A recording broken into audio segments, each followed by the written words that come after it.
Il devait partir avant de déclarer vouloir rester, mais il risque finalement d'être viré. L'imbroglio Xavi, illustration parfaite d'un club un peu perdu.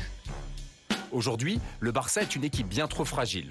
Trop loin du Real en Liga, trop irrégulier en Ligue des Champions, le Barça est loin d'avoir une équipe cohérente et compétitive. Le club manque de joueurs de classe mondiale. Il est aujourd'hui très loin des cadors européens. Barcelone n'est pas au mieux, mais difficile de trouver un unique responsable. Laporta semble naviguer à vue, Deco est aux abonnés absents. Xavi n'a jamais tenu les promesses de ses débuts. Malgré tout, le Barça a de quoi voir venir. Gavi, Pedri, Yamal, le club ne manque pas de jeunes pétris de talent. Avec 1 ou 2 recrutements bien sentis, les Catalans ont tout pour revenir au premier plan. Mais peuvent-ils le faire dès l'an prochain? Barcelone peut-il revenir au niveau des cadors rapidement? Le projet du Barça est-il devenu illisible? Et justement, cette question, je vais la poser à Philippe Doucet. Est-ce que vous comprenez quelque chose à ce projet? Je comprends que c'est compliqué. Et du coup, forcément, oui, ça paraît pas très lisible parce que Laporta change d'avis, parce que Xavi change d'avis le premier, etc. Donc du coup, c'est forcément un peu complexe. Mais ce qu'il y a, c'est qu'il y a une situation générale qui est difficile. Économiquement, c'est devenu très compliqué pour des clubs comme le Barça de suivre ce qui se fait en Europe. Or, quand on est le Barça, on ne peut pas se permettre de dire bon, c'est pas grave, je fais 2-3 saisons pas en patience, je finirai à 24 points du Real, à la 4e place, vous inquiétez pas, je ferai la Ligue des Champions, tout va bien. C'est impossible.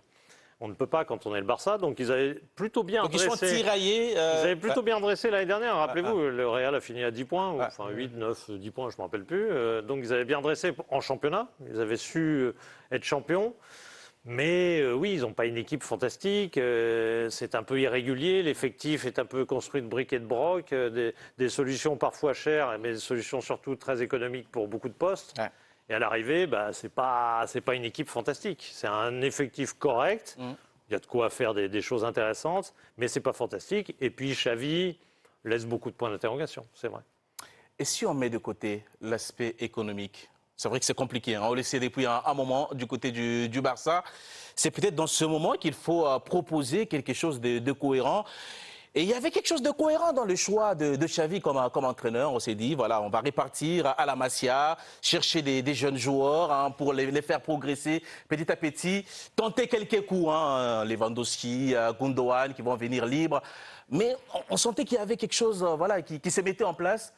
Eh bien non, on ne sait pas dans quelle direction va aller ces clubs la saison prochaine. C'est ça qui est le plus frustrant, c'est que la saison dernière, on s'est dit, bon, c'est la transition, bon, ils sont champions.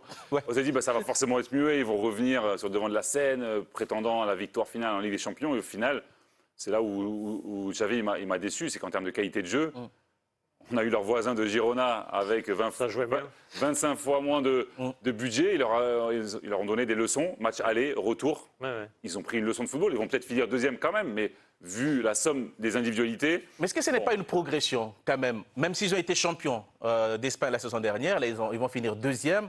Ils ont retrouvé les quarts de finale de la Ligue des Champions. Oui, mais... Non, mais dans le jeu, il n'y a aucune progression. Dans le jeu, ça a baissé. On parle du jeu. On parle du jeu. Voilà, le jeu a baissé. Xavi, ce qu'il propose, c'est pas possible avec les joueurs. Je suis pas forcément 100% d'accord avec ce que dit Philippe. Je trouve que l'équipe, il n'y a que des noms.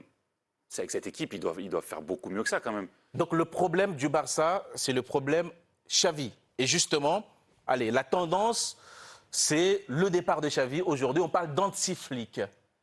Je trouve que quand il est parti, ça me paraissait cohérent comme décision. Parce que quand on voit les moyens qu'on lui a donnés et ce qu'il en fait en termes de qualité de jeu, surtout si on compare avec ce qui se fait ailleurs, alors je ne parle même pas de Leverkusen, de Bologne, mais rien que Girona, le petit club à côté, la comparaison, elle fait mal à la tête de tout supporter du Barça. Mais il a expliqué son revirement par le fait que ils se sont mis d'accord, il a voulu, on lui a donné des garanties, il a vu que ça allait dans la bonne direction, il a donné des exemples qui tenaient vraiment la route. Oui. Qu'est-ce qui explique aujourd'hui que Laporta veuille le virer? C'est à lui de donner des garanties déjà. Ah oui, non, mais ce qu'il a dit surtout, c'est ce qu'il a dit surtout, c'est qu'il avait une forme de soutien du vestiaire, qu'il a lancé des jeunes. Non, mais c'est pas ça qu'on demande. On demande d'avoir du football, on demande d'avoir un match qui est cohérent. C'est ce que demande le Barça. On n'est pas pressé. Regardez ce que... Mais non, mais- Regardez du côté mais les d'Arsenal. Français, avec On a avec laissé Lewandowski qui Arteta, commence en centre. on a laissé on peut Arteta attendre des mettre choses, en quand même. place ce qu'il voulait mettre en place. Et aujourd'hui, Non, mais on dans a- le football, il y a toujours de l'urgence. Encore plus dans ce type de club-là. Ce qu'il y a, c'est qu'il a fait quelque chose en arrivant. Et c'est pour ça qu'il y avait une forme de tolérance. C'est-à-dire qu'il termine champion, pas avec un beau football. Par contre, avec la meilleure défense. Défensivement, c'était solide. Absolument. Le jeu pratiqué pas. Mais comme au final, il y a un titre, on dit rien. Mais dans l'idée, c'est. Et donc la saison d'après, il termine deuxième, on veut le virer. Non, mais dans l'idée, c'est que cette équipe progresse. Ah oui, ils sont loin. Sauf que l'année d'après, défensivement, c'est plus ça. C'est une équipe qui prend énormément de buts. Donc, ce qu'ils avaient acquis, ils l'ont déjà perdu. Et il n'y a pas de progression non plus donc, avec l'utilisation du ballon. Donc, c'est-à-dire que c'est une équipe qui a régressé finalement.